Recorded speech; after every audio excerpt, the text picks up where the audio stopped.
Yes, Emily, I hear you. Hi everybody, I'm broadcasting direct from Calcutta, which is the capital of Western Bengali in India. In 2008, according to the International Labour Office, the number of children working between the age of 5 and 17 represents 19% of all children worldwide. That is 1 in 5 children in the world. Further analysis at the statistic reveals that child labour in the Asia-Pacific region as well represents a staggering 60% of working children in the world. There are different types of work and various forms of exploitation. Only as recently as 2008, the figures show that 16% of working children perform unpaid work within their families and 21% were gainfully employed.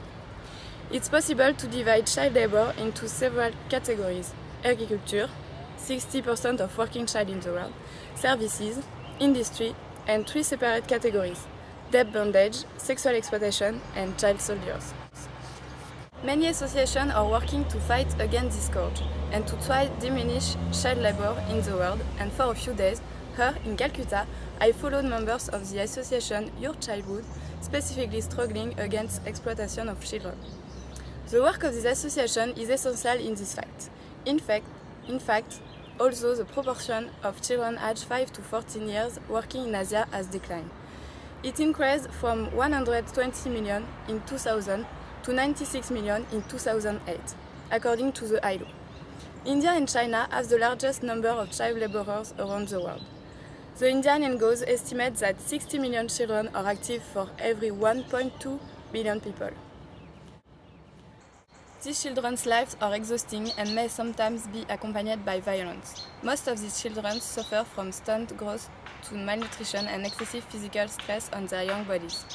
12 or sometimes 14 hours a day from as young as 6 years old. Not to mention the many diseases and disabilities that result on the psychological trauma for children who survive and escape. Many persons work every day to fight this social injustice. We can only congratulate them for this long and difficult task, but also encourage them in this just cause. This is Hélène from Calcutta for BBC News.